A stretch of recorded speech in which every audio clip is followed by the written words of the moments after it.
everyone, Agnes here, and I have a manifesting love success story for you. And today it's with Patti. Hello, Patti.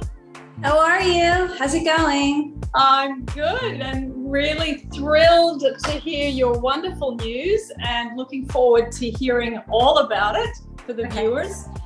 Now, can you go back on the timeline? Let's go back a couple of years as to what was going on, what happened during COVID, and what happened lately.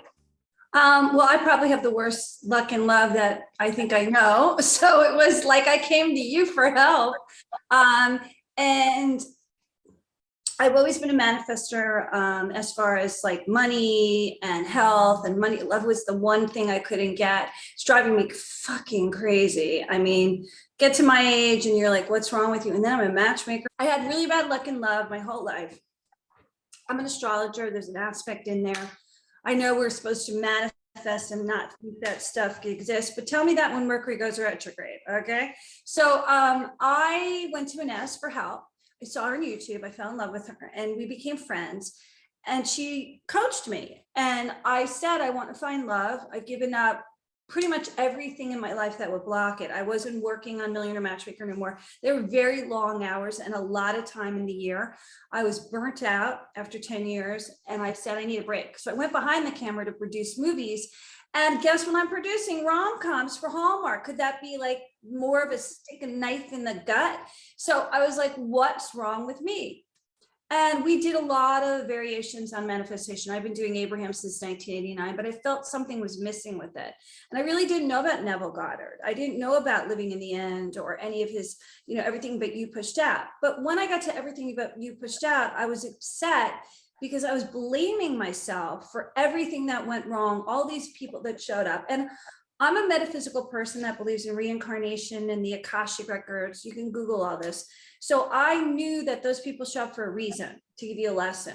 But I was like, I was done with the fucking lessons. I was like, I want to be married. I want to be in love. I don't want any more of this bullshit.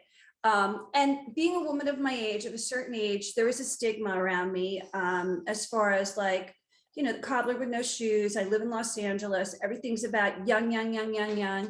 And although I didn't let that get to me, I believe there was someone out there for me, but I kept meeting men from out of town, which drove me crazy. And there was a similar story with one of Vanessa's friends in one of her books. I think it was Emerald City, where you basically talk about this woman couldn't find a local dance partner that she was really into, because dancing was her love. And she knew that would bring them together, like the tango of love, and she finally had to bridge that gap too. So I worked on myself. I did affirmations and I meditated, which I'm a TMer. So I'm a transcendental meditation person, but it wasn't manifesting things, because transcendental meditation is to get rid of the thoughts. So zeroing in only made it worse. I started to live in the end, and I started to play this Hawaii game with my friend where we would play the what if, my manifestation friend, Sheil, and we would imagine this love of our life taking us on this glorious vacation in Hawaii. And it was fun. We had a fun time doing it. With that, I meet the Antichrist, as I like to call it, the anti-guy, the guy that's the starter guy. Now, some of you might have false starts when you manifest and you think like, you're going to just manifest that person. Yeah. Others of us manifest a person, which is the precursor to the person you're going to manifest. So I got the precursor and we became, pretty much inseparable, calling all day, talking all day. But again, he lived out of town and he didn't know his story. And lo and behold, he had a girlfriend, cheating on her, cheating on me. It went after 9 months south. The good news is I became really good friends with his sister and his family. But at the same time, I couldn't manifest love. And I would look for couples that represented the love that I wanted. And one of them was this guy's sister who had great love with her husband. And I was like, that's what I want. And I started to download that it can happen. It can exist. She met him online. He was a little bit further away, a distance. I always say love has no borders. So I said, okay, forget that he doesn't live in town. I'll take that off the list. I started to deduct the things that were blocking, because what if the guy lived in China and he came here on vacation? Like, I can't be like, I know how it's going to come in and everything. So I started to date. Now I dated post-COVID, which was a lot of fun because I was in the best place I think I ever was. When I started to date this time, I had dating PTSD.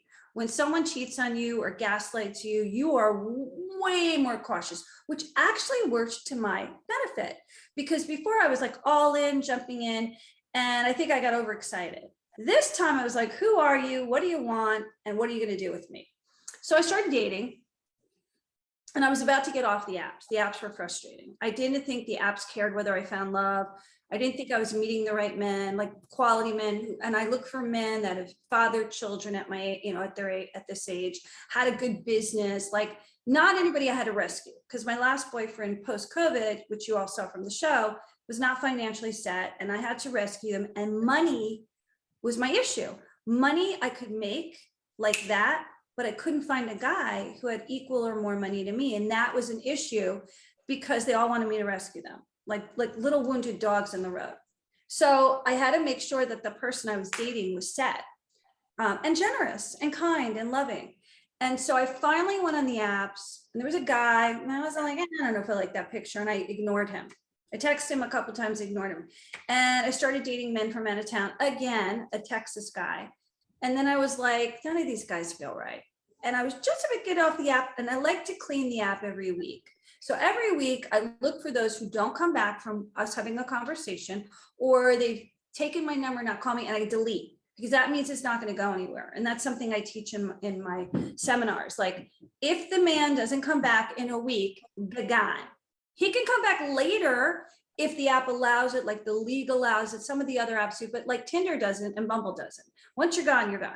So I was just about to delete, and I saw him and I said something, and he called me right away with a deep, sexy voice and said, would you like to go to dinner?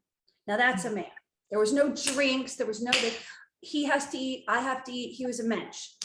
And so we go to dinner, and he was cute, baggy clothes, didn't like his clothes, gorgeous face. And he had a personality that was very alpha, and he was a Scorpio, and I'm a Gemini, and my mom was married to a Scorpio, and she was a Gemini. And I thought, ugh, this is the worst sign of the zodiac. This is the one that if you hurt, they come after you. And, like they're all sex, even though I like sex, it was a little too much, but he was really into me. He loved brunettes. I was his type, blue eyes and brunettes. When you meet his family, you know why. Every one of his sisters looks like me. His ex-wife looks like me. And he lived locally, although I didn't love the neighborhood, but he lived locally. He had his own business. He was self-starter and self-made. And we really had a nice time. I didn't expect anything. He paid my valet. First sign that a guy likes you is they pay the valet. And so next thing he knows, at the end of the valet, when can I see you again? And then he tells me his Dodger tickets. He's Dodger tickets forever. And I said, okay. At first I was hesitant. I was like, I don't know what I'm doing Saturday night. Let me think on that. But then I said, Patti, you're not really doing anything. I don't know if I really like this guy. Go. So I kept showing up. And the more I showed up, the more he showed up, the better looking he looked, the more engaging he became.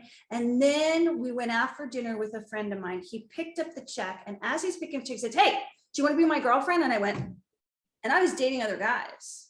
And remember, I teach you to date a pair and a spare. You should always have the one you really like, the one that's the cusper, and the one that the friend, you don't know if it's going to be anything, like maybe the college friend that you take to events. So I wasn't really into saying yes. And I said, I don't know. He goes, what do you mean you don't know? He's like, all right, think on it. So every now and then he'd ask me to be his girlfriend. We hadn't had sex. I did all my rules. And finally he said, will you be my girlfriend? And I said, okay. It was like a month in. We spent a lot of time, 2-3 times a week together. And then I slept with him.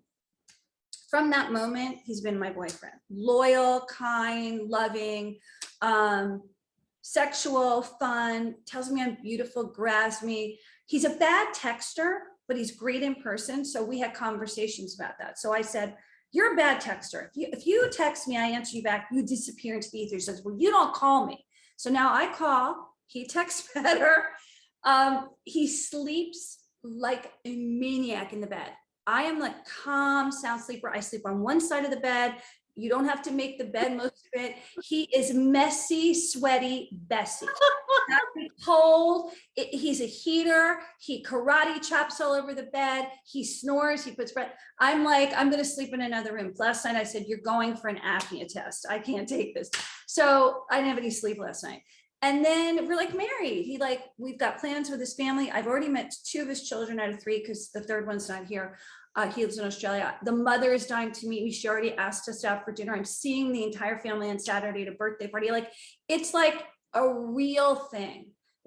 Do I know if I'm going to marry him? No, but I know that he's probably a contender in that department, and I don't really want to date anybody else.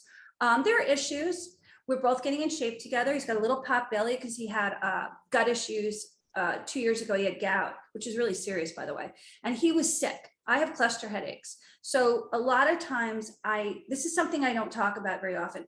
If you have an illness, you feel like no one's going to love you because you have that illness. And generally speaking, the universe kind of shows up and brings you someone who else has pain. Even the previous partner I had, he had major physical issues with backs and weight gain. And so it's kind of nice to know that somebody understands pain. He is in the medical business, so he deals with a lot of sick people. He has a nurturing side to him.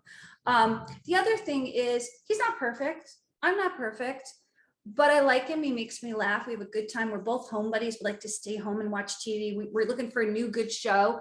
We just finished Inventing Anna. Now we're on to the next one. And we still go to dinners. I still cook. He cooks too.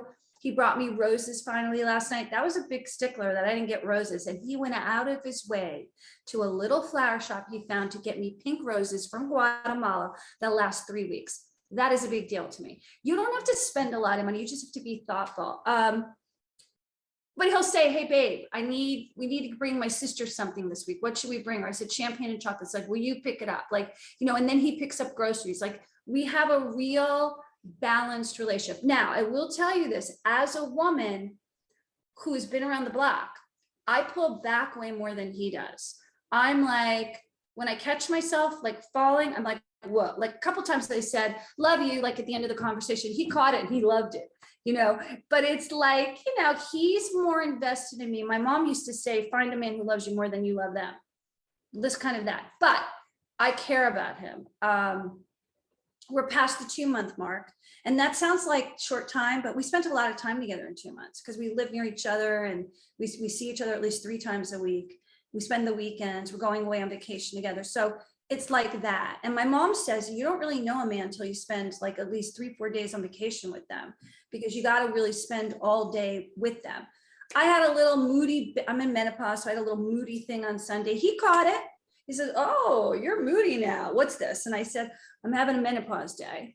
And I was flashing a little bit. And he said, that's okay. And he grabbed me and kissed me. And he said, it's not always about sex, he said to me. He said, and he loves sex. He's like, I just love holding you and kissing you. Your voice is amazing. You smell so good. It's a lot more of the sensuousness, which I think when I was in my 30s, it was about fucking and getting off and having an orgasm. This is way more deeper. Now, what did I do to manifest this? Let's talk about this. First thing I did is I own a fragrance called Matchmaker by the Eye of Love company, EYE of Love. You're international, it doesn't matter, you can buy it. So the fragrance is a pheromone. So it's a party with a purpose. If you want to know what a pheromone is, this is what it looks like. It comes in all different colors because the red is for women attracting men. Then there's ones men attracting women. And then I have gay, both gay, lesbian, and gay. And I have bisexual or fluid. You just mix the two together. So the pheromones work. I've been using this company's pheromones for over, I think, 12 years. And they came to me and said, let's invent a new fragrance for you. And it's the strongest pheromone you can get on the market, which is high secretion human pheromones. These are the minis you put in your purse. This worked like a bomb. I was at DEFCON 10, and Ness will tell you, I was so frustrated, I stopped even doing manifestation work. You get to a point where you're like, I have worked my ass off. Here you go, universe, fuck you. And I did the fragrance. And what I noticed during the course of dating, not just David, my boyfriend, it was that every man came up and touched me. If I was at a business meeting, can I give you a hug? And lean in, what are you wearing? Now, when the scent could go away, let's say you wore it all day and you're sweating and you're working out and the scent goes away, the pheromones stay in the bloodstream to give that physical feeling. It's like a feeling. It's not just so much a smell, to bring that person to want to be in your aura. to engage in conversation, to touch you, not inappropriately. They're not going to attack you and rape you, but enough to go, wow, that's a special woman. I've gone to A-list parties where I've been surrounded by A-listers because I wore the fragrance, and yet there's a bigger A-lister in the corner than me, and she's not getting the attention. So you think you're a wallflower, you think nobody notices you're invisible, matchmakers for you. So that's step one. Step two is I took my book, Become Your Own Matchmaker, and I never play my rules. Are you kidding me? I'm like, defy my rules at every chance. So I said, I want to get married.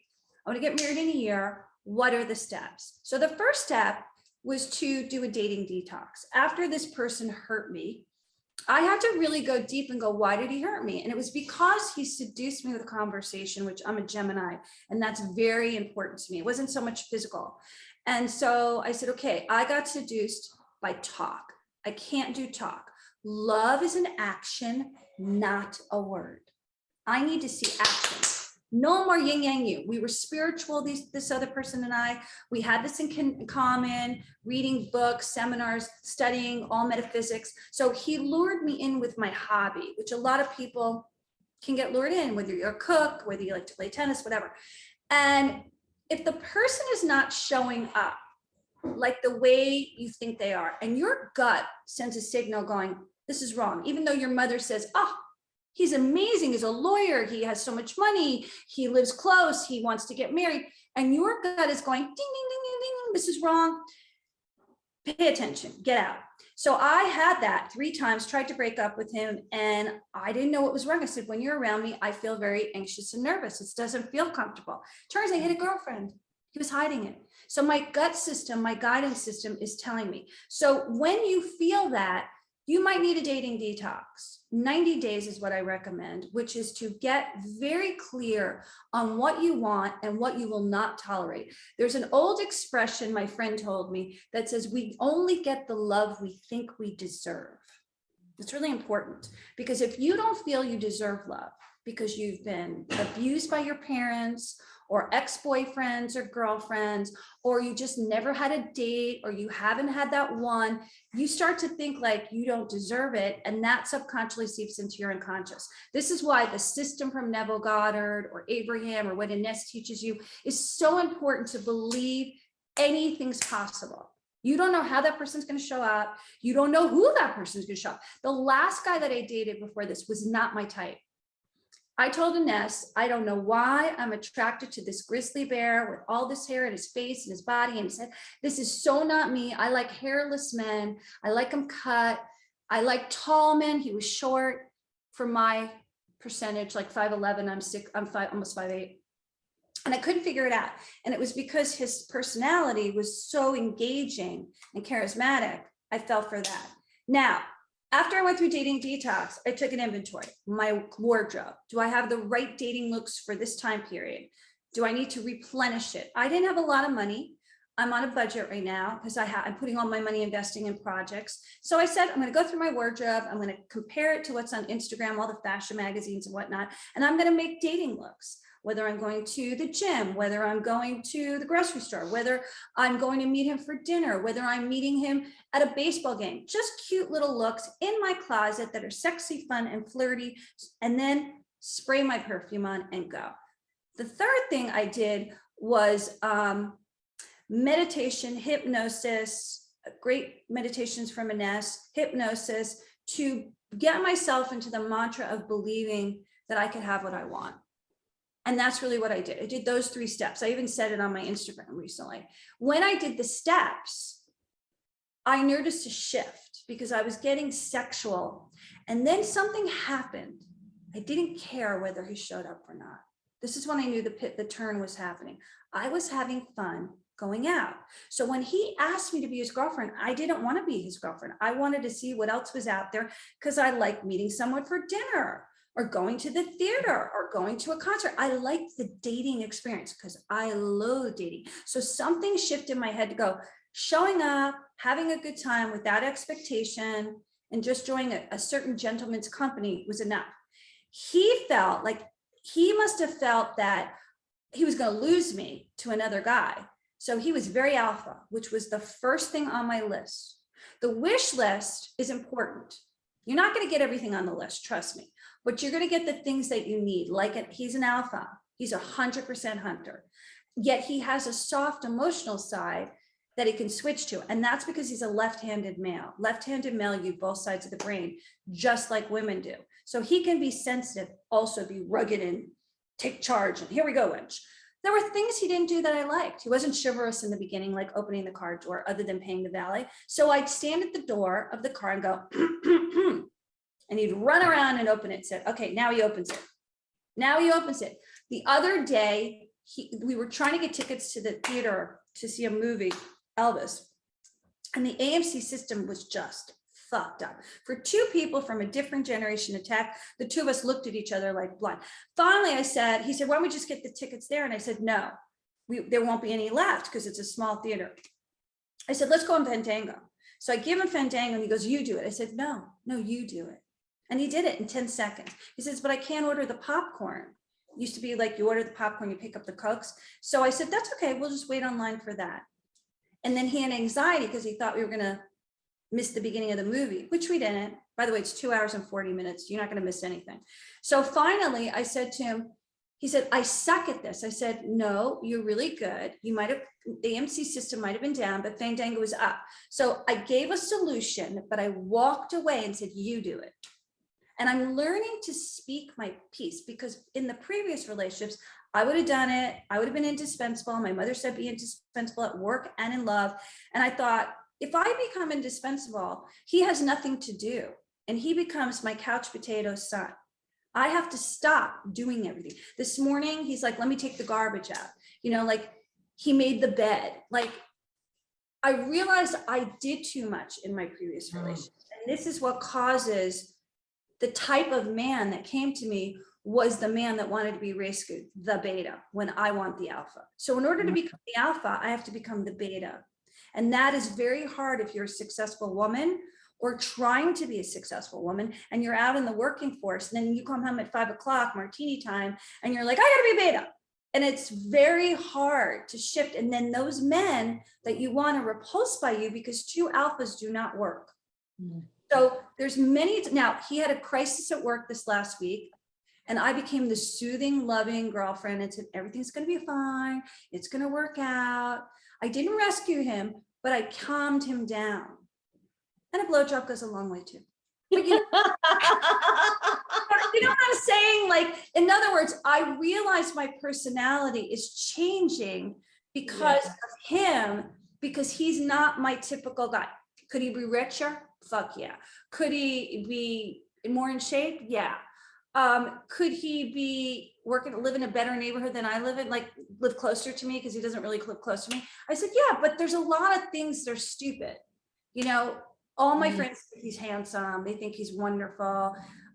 He's a good guy. And that's kind of what I wanted. That DILF, the dad I love to fuck, who's a good father and a good boyfriend and wants marriage. You could tell this man loved being married. I even met his ex-wife the other day. She said I was really good for him. So there's that.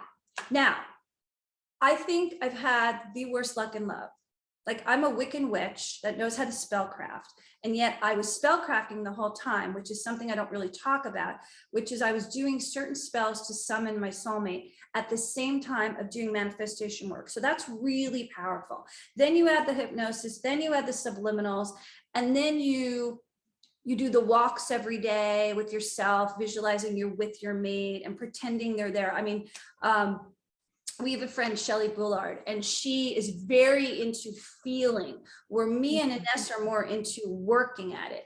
You have to find your congruency of what makes it manifest. And little manifestations like signs along the way, we call that, you know, signs on land, will start to show up. So you might be getting a better guy. Maybe there's 3 of them that come in. You know, you might be getting men that take you out for dinner when you've only been the drinks girl. You might be someone who wants to take you away vacation and you've never had that. So you notice like signs of land are coming. It may not be the one, but the quality of the men and the women will show up that will give you that feeling, gay, straight, pink polka dot, it doesn't matter, to feel like you are chosen and you are claimed, which claimed is the most important thing that we need in a relationship, especially women. we need to feel claimed. And sometimes in this culture that we're in, this disposable culture with the apps, we don't feel claimed at all. We know that tomorrow he can ghost you. We never had ghosting before. You know, usually somebody would say, I'm sorry, I don't feel this is progressing to what I want. Here's the reason why. It's not you, it's me. But now we get ghosted even in work. They just don't call you back. And then you spin like a top thinking you're the problem. And then the next guy comes in and he ghosts you too. And then you get in this train of ghosting because your subconscious is saying, guess what? You're not good enough to have what you want. And the whole thing is you got to feel good enough. One of my best friends was Marissa Peer, the hypnotherapist. And she says every single thing that happens to us is we don't feel good enough. And that's why it doesn't happen. Now, if you look at the egomaniac sociopaths out there, and I won't name who it is, but you guys know, he or she believes I can have anything because they don't have in their subconscious, they're not good enough. They actually think they're amazing. A great show, Inventing Anna, is fantastic about Anna Delvey, who came to New York at 25 and said, I'm going to own this town. She crookedly did it. I wouldn't do what she did. She basically stole money from everybody, but everybody believed her because she believed herself. And then when she stopped believing in herself, everything went sideways. And that is a lesson in law of attraction, because she was attracting banks giving her money with no proof whatsoever of a stupid story that she said she was a $60 million heiress. That I don't even understand how this happened in New York of all places. And it was because she believed she was this heiress. You have to believe you can have love. And if you don't have love and you've never seen love before, all you have to do is look for evidence of other people that have it, which is what I did. And that's pretty much how it ended up. So wonderful. I am so thrilled for you because COVID, I know, was really, really tough for you. And you were at home on your own and you couldn't go anywhere and you couldn't even go shopping for food for a lot of time. And we were terrified in COVID. And you know what the weird part about COVID was? People wanted relationships. Our business did really well. Millionaires Club is probably the #1 dating service in the world because we have the largest database and we are 365 with our clients. We don't disappear. We don't ghost. We're constantly hand-holding. And what I realized was everybody wanted love. It was the way they were going about it was wrong. They, you know, remember when 9/11 happened and everybody got those phone calls to tell them I love them before they were blown up?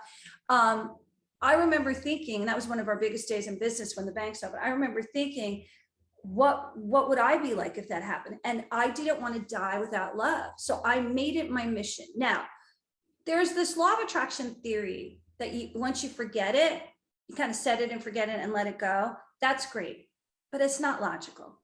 You have it in the back of your mind to mate. You are human. We got on the ark 2 by 2.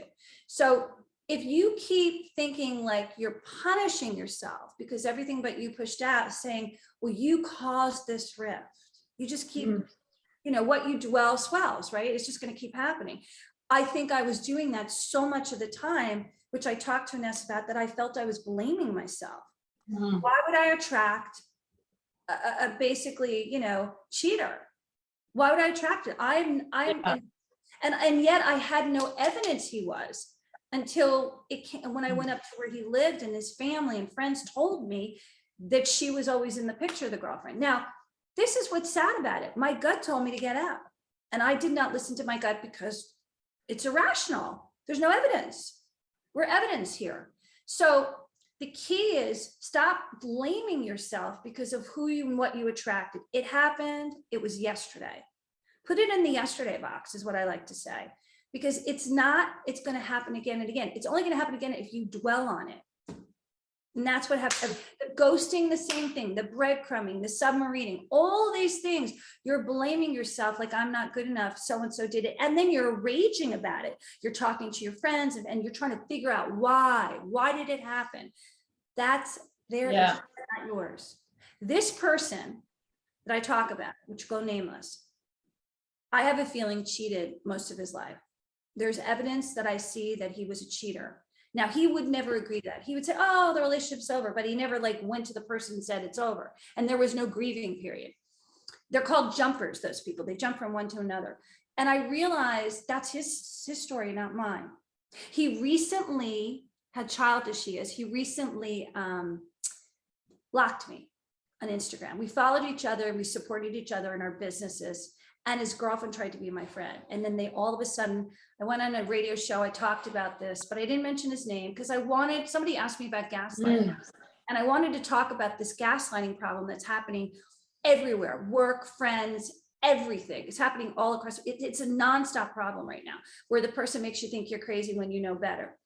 And he saw it and he fucking blocked me next morning. I'm like, oh, I didn't know you cared so much, you know? And I laughed at it because he's supposed to be this spiritual guru that would never do anything like that. And the problem that I'm seeing in America, as well as around the world, Canada, UK, Australia, is that women accept too much shit instead of moving on. Why do you take someone back that does this? Why do you take a cheater back?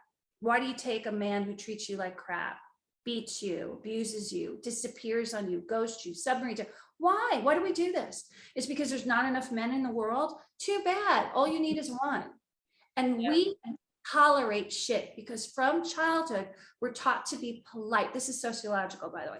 We're taught to be polite and be giving. And even metaphysics says, oh, turn the other cheek, love them like you would love yourself, even though they teach you like crap. Next. That's my philosophy. Takes a minute to get over someone, by the way. It's not that fast. And I'm not saying tomorrow you're just going to forget them. You're going to have loons. You're going to cry in the grocery store. You're going to think about them when you see someone on a date. But eventually time heals all and it will pass. And let me tell you something. This one made me forget the last one like that. My mom used to say, you want to get over someone? Get under someone else. Yeah. Especially someone with better character qualities and more honest, more truthful, more giving. Right.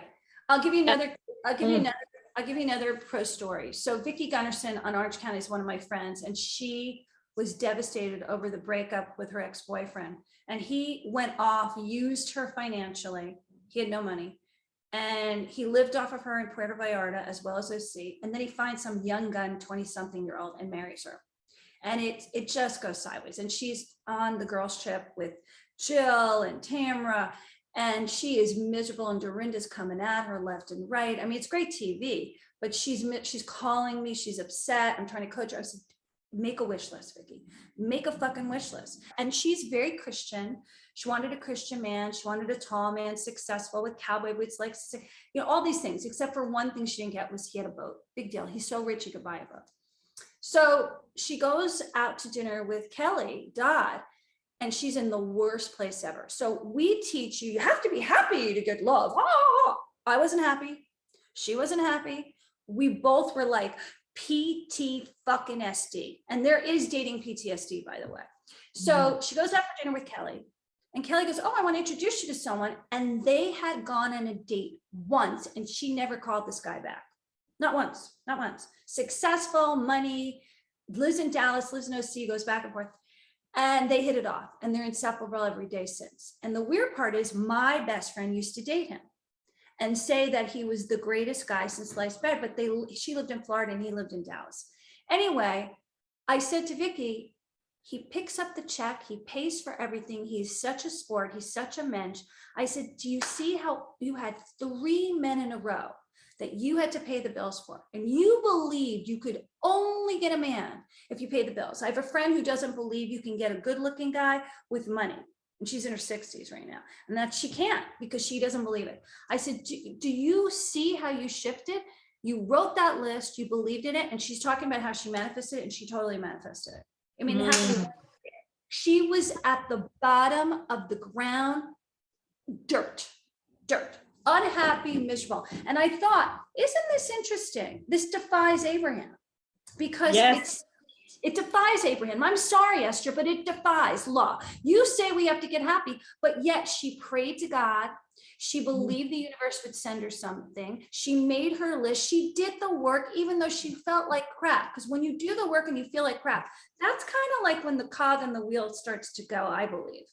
You feel like shit, but you still pull you up in the morning, you manifest, you still take your walk, you visualize, you write in your journal, you script, you do whatever it takes to get you into the good place.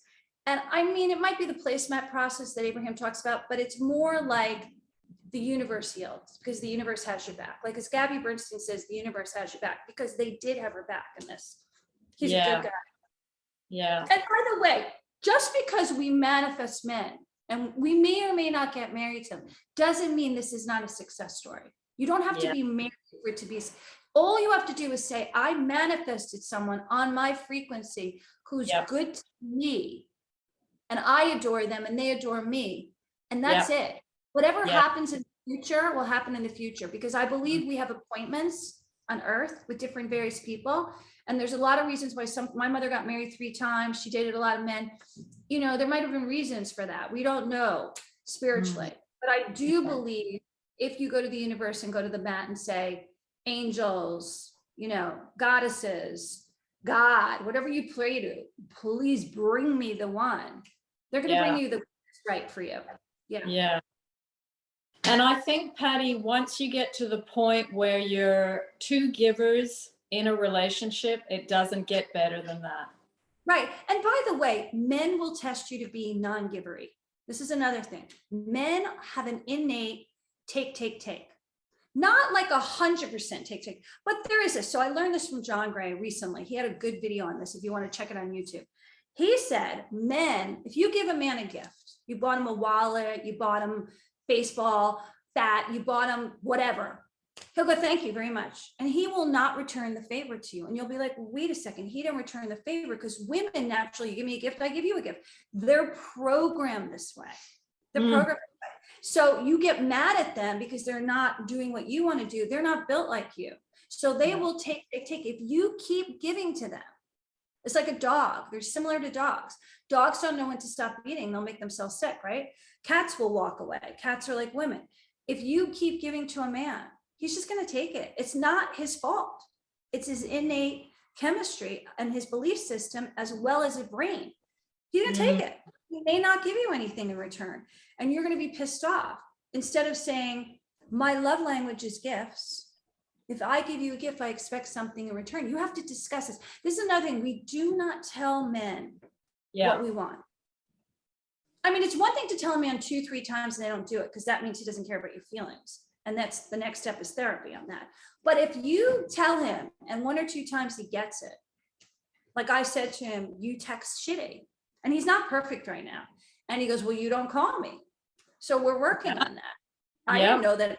I didn't call him because I don't want to bother him at work. I mean, we always have plans every week. So it's like, I don't need to call you unless, you know, but I want to hear your voice and you say, you know, have a great day or whatever. So, and then I said, I'm pissed off you never got me flowers. I didn't expect flowers yesterday. And in fact, he was going to make me dinner and I ended up making dinner because he had 2 days of hell of work. 2 bad things happened at work. And I said, I didn't expect anything. He was in a really dark place. And I think he saw a side of me that was like, come on, we're going to be okay. You know, he's still not great today, but at least he's open and he tells me everything. I didn't have that before. Another thing is he said, I'm so sorry that you didn't sleep good. I promise next time, like he was going to do a couple of things to make it better for us to sleep. You know, sexually, I've like had problems with him and other people. And I'm like, I don't like this. I like this. I don't want this. I like that. You know, and when you get into menopause, a lot of bad shit happens. You dry up. You know, I'm going through vaginal dryness. I'm thinking of doing the O shot. I'm researching a lot of things right now. And it's because my body's not responding like it did in my 30s. I could fucking orgasm off the wall. And so we talk about it. And he's like in his 50s and he's not moving as fast as he used to be either. And, you know, you think that person's not going to love you if you're damaged like that. But that's a natural. He said, Patti, we're going through a natural thing in life. And he's going to go for a younger girl because they can keep up, but he's exhausted. He's like, I don't want a younger girl. No one's going to understand that my culture from that time period, the music, the theater, the movies. So love is a lot more than just sex. Men don't fall in love sexually, they fall in love emotionally. Nobody talks about that. So there's a lot of things that I'm going through that I never went through before that I have to like, whoa, I got to talk to him about this. And I'm like, I'm not scared. Like for the first time in my life, I'm not afraid to speak my piece and go, hey, what the fuck? You know what I mean? Before I was like, no, don't make a wave because I think I'm not attached to the outcome. Sometimes I'm like, maybe I don't want to get married. It's nice to have your own house and space and they can go home. you know, and then they come back and it's exciting. Like I think Yeah. about, like, do I really Yeah. like I'm starting to question what I want. And that's another thing. And the more I do that, the more he comes forward, because the more he sees me pulling away, which is kind of interesting, which I didn't have before. Yeah. You know, once you figure someone out, it's like, want. So what do you know, it's not like as exciting as it was before. But that's not what love is about. Love isn't about exciting. Love is about connection and depth, because you ebbs and flows.